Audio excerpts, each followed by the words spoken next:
Richard's fork halted midair as a white envelope slid from beneath a magazine and met the oak. Bold letters stared up. Trust for Avery Cole. Outside, Lake Tahoe held dusk. Inside, glassware clinked like a gavel. The room held still. Napkins waited folded nearby. "How could you be so selfish?" he said, voice carrying across dishes. He nudged a property tax bill toward Marina Cole and tapped the due date. "Your sister needs that money for her new venture. You have more than enough." Marina kept her shoulders level. The paper was smooth under her palm, the ink crisp. Across the table, Diana rotated her wedding band, its tiny stone catching the chandelier. Avery's phone lay face down, screen pulsing with notifications. "It's the HOA again," Richard added. "And the county. Fees keep climbing. You know how it is." Marina breathed once through her nose and set the bill flat, aligning its edges with the grain. She didn't look at the envelope yet. She noted the parcel number, the assessed value, the new line for stormwater improvements. She reached for water, left a ring, wiped it with her napkin. "I've handled these before," she said, even. 5 years running." "That's family," Richard replied. The knife in his right hand tapped twice on porcelain. "We gave you everything, and now the family needs you. Avery is building something. You're already established." Diana's chair creaked closer.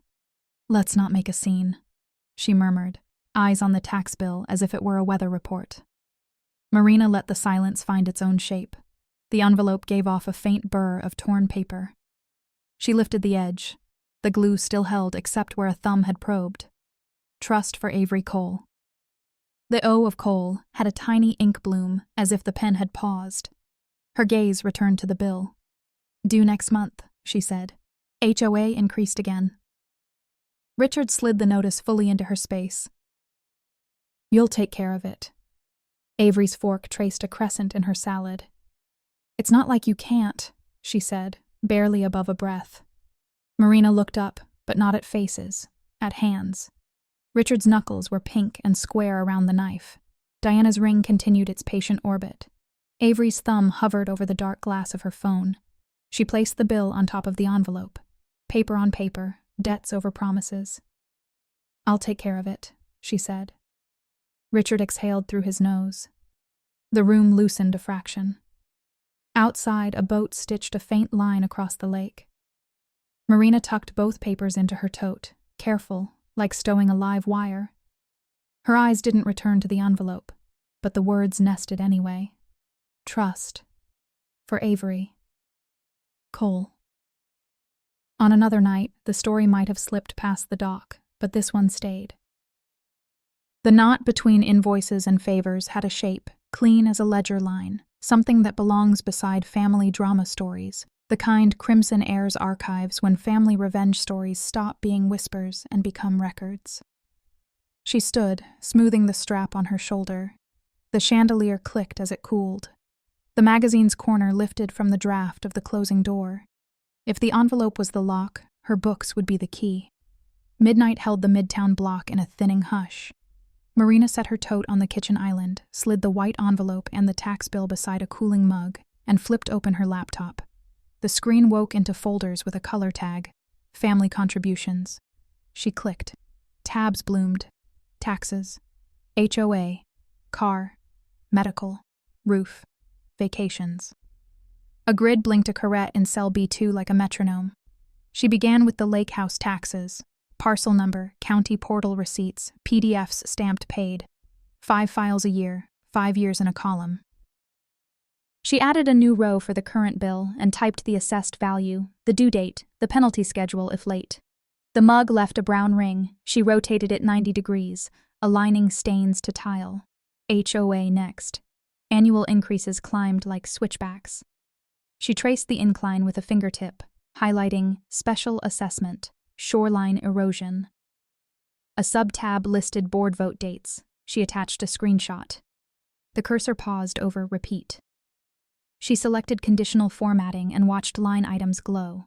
She marked each increase with a small triangle and typed the percentages into the margin, a breadcrumb trail from one board meeting to the next. Car payments for Avery followed. She dragged in confirmations and bank images, plus a selfie of Avery with a red bow on a hood. Marina added the VIN, the lender, the payoff projection. In the notes column, she typed, "No ask, no thanks, medical, Diana's knee surgery."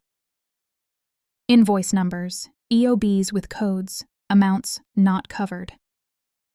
Marina matched transfer timestamps to statements, then added thumbnails of receipt slips. She scrolled to last summer's roof repair. 2 estimates, 1 rejected, 1 accepted, the check image. Vacations, resort confirmations grouped by year. She attached the family photo where Richard held a margarita. The payer name was hers, printed in neat hotel serif on every folio. She built a yearly subtotal at the bottom of each tab, then a master sheet gathered them. Columns marched across: date, payee, category, description, amount, source link. She added one more: opportunity cost. In it, she placed a modest percentage tied to her average portfolio return. The formula filled a quiet room with invisible interest. Numbers ticked upward, a shadow of what could have compounded while she funded what had already been spent. A flash of buses on a wet curb surfaced. 16, backpack straps damp, a schedule folded in a pocket while Avery revved a ribboned engine. Another clip, freshman year, stacking paper cups during overnight shift, watching a text bubble appear. Wish we could help, tight this month. She didn't chase the thoughts. She filed them like thumbnails and returned to row math. Outside, a siren Dopplered past and fell away. She exported a clean PDF, FAM How Contrib Summary.pdf, placed it in a folder named To Advisor, and duplicated the master sheet as read only. On a blank email, she typed a subject line, documentation, family expenses, 5 years, and saved it as a draft. The envelope from Tahoe remained to her right, white seam catching lamplight. She didn't open it. She didn't need to. The coffee went cold. Crimson Heirs listeners call these pivots the hinge in family drama stories, when family revenge stories stop performing guilt and start performing math. Marina closed the laptop and set a note on top, penned in tidy block letters, "Bring ledger." Tomorrow, the numbers would be leverage, the stamp would be witness. Morning opened in a pale square across Marina's desk. She lifted the tote from last night, set the white envelope aside, and pulled the binder labeled Family, Evidence. The PDF, FAM Contrib Summary, sat on a flash drive. The printouts rode behind tabs: taxes, HOA, car, medical, roof, vacations. Ethan Park's office faced the light rail. Marina set the binder down and slid the 1-page summary on top. He read. "Clean," he said, tapping the columns. "Add a description column. Link each proof. Transaction IDs here. Let the records speak." Marina annotated with a fine black pen. Description, proof link, TXN ID. She wrote the parcel number again, then the HOA board vote date. The envelope from Tahoe stayed zipped in her tote, unneeded but present, like a knot you can feel without looking. "We're not filing a claim," Ethan continued. "Not yet. No threats. Document, notarize, and build a boundary. Requests come in writing. They divide fairly or they don't happen." Marina nodded once. The spreadsheet from last night hovered. The conditional formatting, the quiet march of opportunity cost. Numbers behaved. Feelings were unreliable. That was the rule in family drama stories when math replaces myth. He sent her 2 streets over to Selena Ortiz, a forensic accountant. Selena pulled on cotton gloves, turned pages with her thumb's edge, and whistled a bar that never quite resolved. "If it isn't documented," Selena said, "it didn't happen." She stamped a table header and built the forensic packet.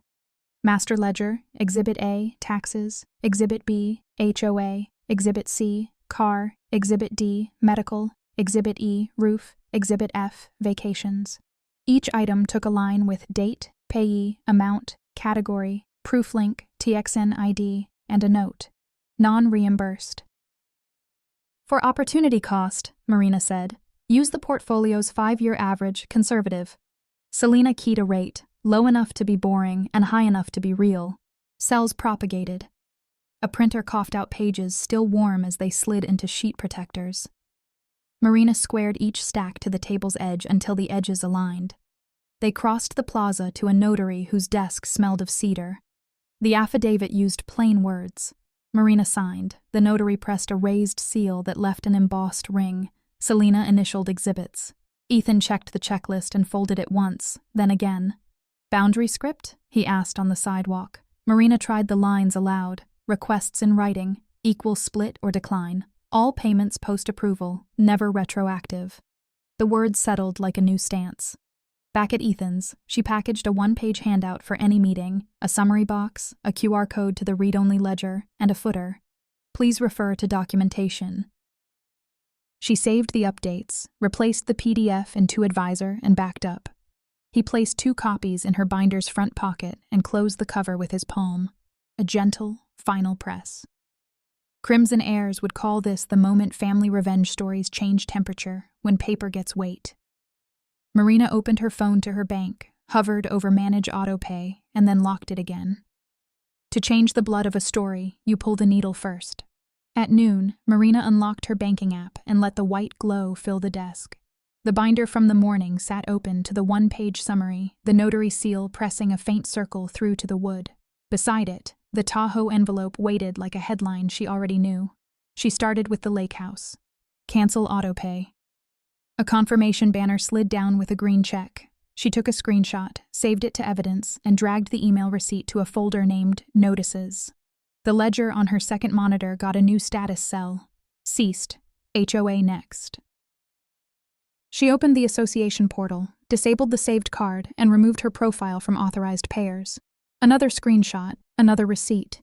She typed a note in the master sheet, aligning the timestamps with the portal log. The cursor blinked once, as if to say, "Done." Avery's car followed.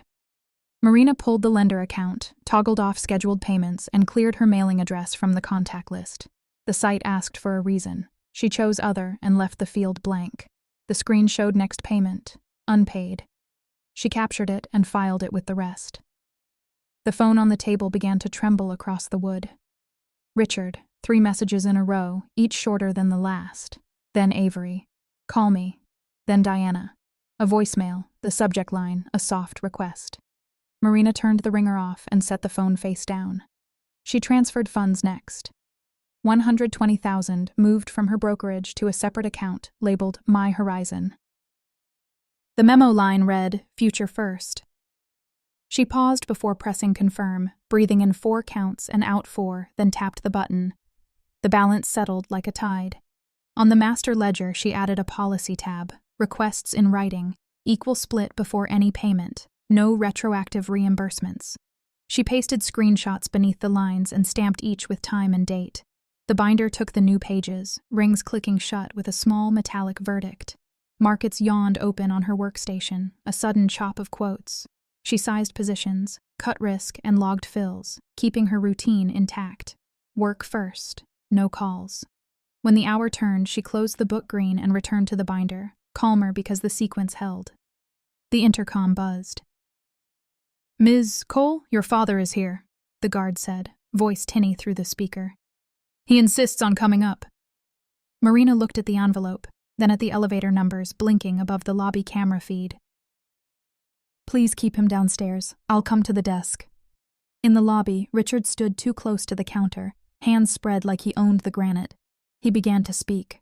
Marina lifted a palm and kept her tone level. "Put any requests in writing. Expenses are split equally in advance. Otherwise, I decline." He had sent a calendar invite. She had accepted. Richard leaned forward, words clipped. Marina repeated the lines, then nodded to the guard. The elevator doors closed between them, a mirror folding the scene. By the time she reached her floor, her phone had 6 more messages. Richard and Diana's Reno living room smelled of waxed wood and mint. Chairs formed a crescent around a low coffee table. The clock ticked. Sunlight cut the blinds into ladders.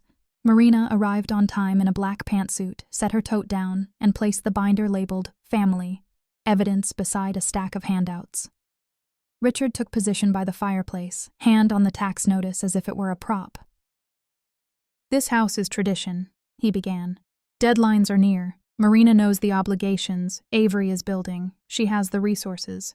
He nudged the notice toward the center, letting the late feline face up. Diana sat near Avery, rotating her ring with her thumb. Marina spoke without raising her volume. I brought a summary for everyone. She passed the handouts clockwise. Each page carried categories, subtotals, and a QR code to a read-only ledger. I'm not here to argue feelings. Let the records speak. She slid one sheet to Richard, one to Diana, another to Avery, then to Uncle Robert, Aunt Lydia, and Cousin Caleb. Eyes dropped to the columns. She walked the room through the exhibits. Exhibit A, taxes, dates, amounts, parcel number, county receipts. Exhibit B, HOA, including special assessments. Exhibit C, car payments for Avery, lender, VN, confirmations.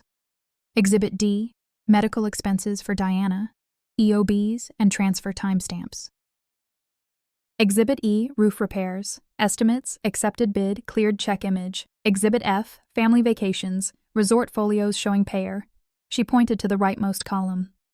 Opportunity cost uses a conservative portfolio rate. Richard's mouth flattened. Private matters, he said. This is ungrateful. That sheet misrepresents the situation. His finger hovered over totals like a censor bar. We helped you plenty. Marina kept her gaze on the paper. Each line has a proof link and a transaction ID. If any entry is wrong, point to it, and I'll correct it. If not, submit concerns in writing. My boundary policy is printed at the bottom. Caleb scanned the QR code. Lydia adjusted her glasses and traced along the dates with one nail. Robert cleared his throat, but waited.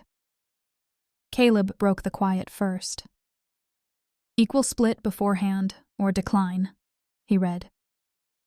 If Marina has paid taxes 5 years, why doesn't she hold an ownership stake? Lydia looked up. Both daughters deserve equal treatment. Robert nodded toward the envelope corner in Marina's tote.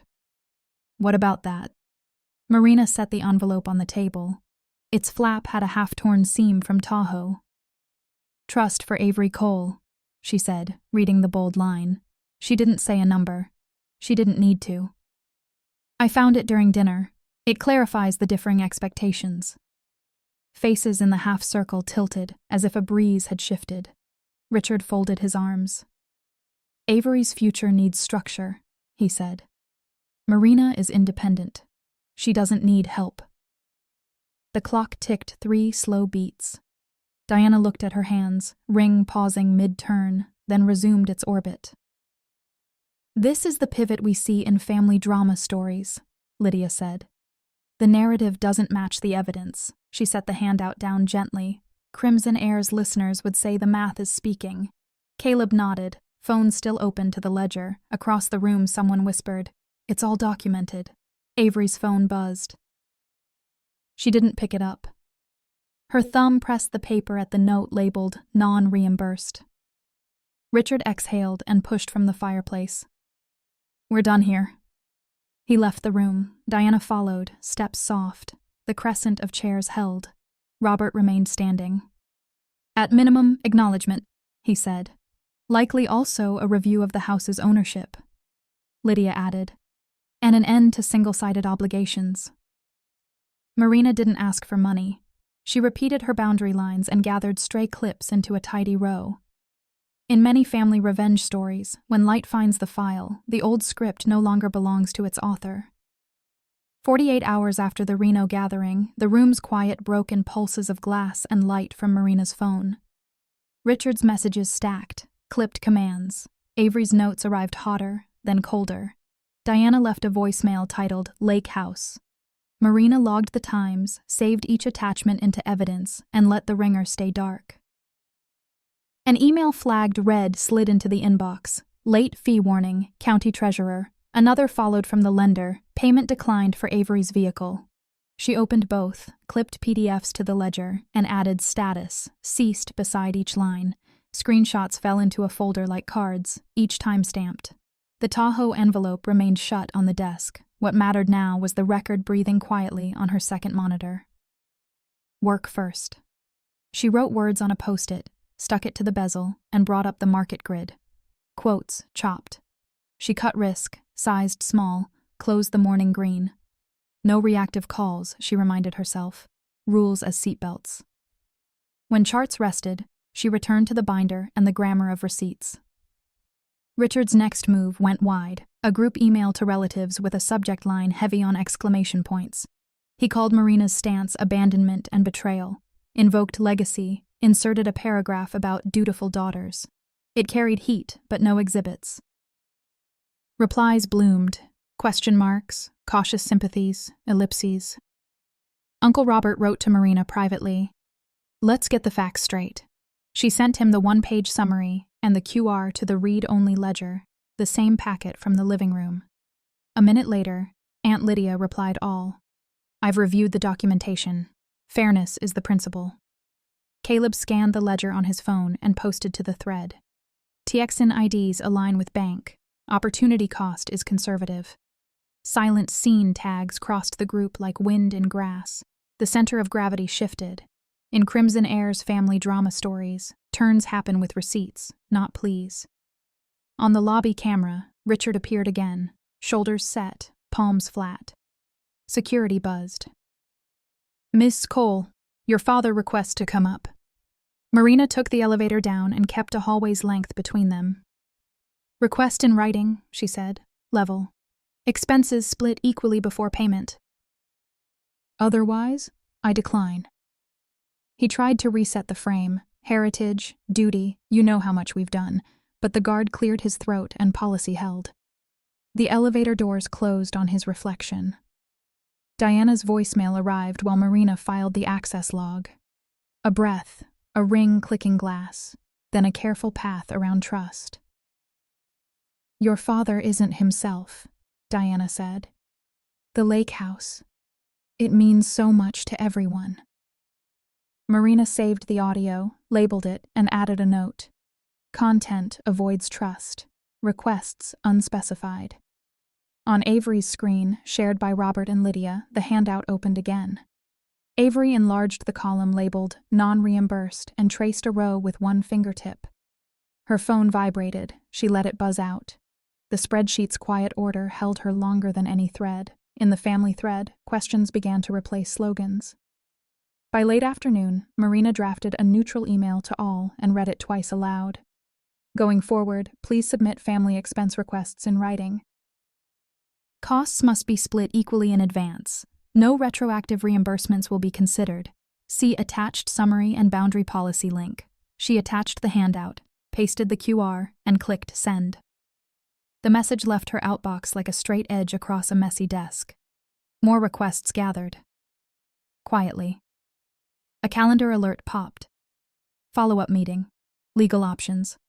Another ping landed from Robert. Document request. Ownership. House. Marina slid the binder into her tote, pressed the cover flat, and looked once at the white seal on the affidavit. The raised circle caught the window light. From the moment the raised seal touched paper, the story didn't just speak, it owned. The subject line arrived. Document request. Ownership house. After the group thread quieted, Avery called Marina. No preface. "Send me the items due," she said. Marina opened the read-only ledger and copied links. County tax balance, late fee estimate, HOA arrears, lender notice. She added a single sentence. "All future requests must follow the boundary policy." Avery replied with a thumbs up and hung up.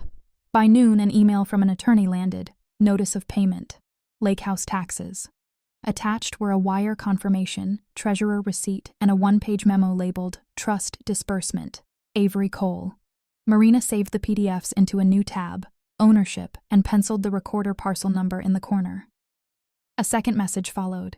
Late FE cleared. The ledger's status column changed from ceased to settled, with a note. Paid from trust. An hour later, a chime. Draft grant deed. Ticky 25% to Marina Cole. The lawyer's note was spare. Your sister requested this change. Please review. Beneath it, DocuSign waited with blank fields glowing. Marina read each line. Legal description, vesting as tenants in common, proportion 25/75, consideration stated as acknowledgement of prior payments. She cross-checked parcel numbers against her exhibits, then clicked next. The signature block appeared, the DocuSign ding rang. She signed. At the notary's desk, paper met the raised seal with a dry, satisfying click. The imprint ringed the affidavit exhibits, A through F, now tied to the deed as context. The notary slid the stack back to her, edges aligned. Outside, traffic washed past as if a pressure drain had opened. Marina delivered the packet to the recorder. A queue number flickered, a scanner spun, the clerk stamped. Recorded across the top and read aloud a file number. Marina wrote it on a post-it, then typed it into the ownership tab. When she returned home, the inbox had a reply. All from Uncle Robert. Taxes paid, deed executed and recorded, see copies attached. Lydia added, "Equality begins with records." Richard posted one short sentence, "This wasn't necessary," then stopped.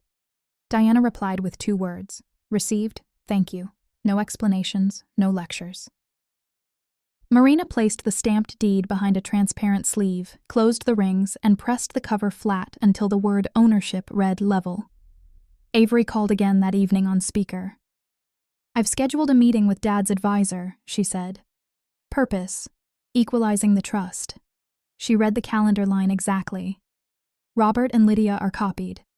Marina opened her calendar. Trust revision consult, confirmed, then nodded to the empty room.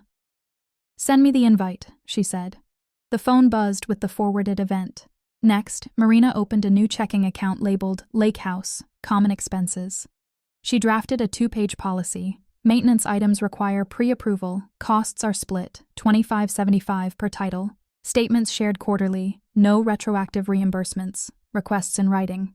She attached the policy to a group email and shared view-only credentials. "This replaces ad hoc payments," she wrote. "Please use this channel for quotes and approvals." Across the Crimson Heirs archive of family drama stories, the pivot often looks like this. No shouting, just signatures aligned with documents. Many family revenge stories don't slam doors, they close loops. On her desk, the DocuSign email dimmed into the read folder, and the recorder's stamped copy cooled to room temperature. Her My Horizon account pinged a daily accrual. The number was small, factual, pointed forward.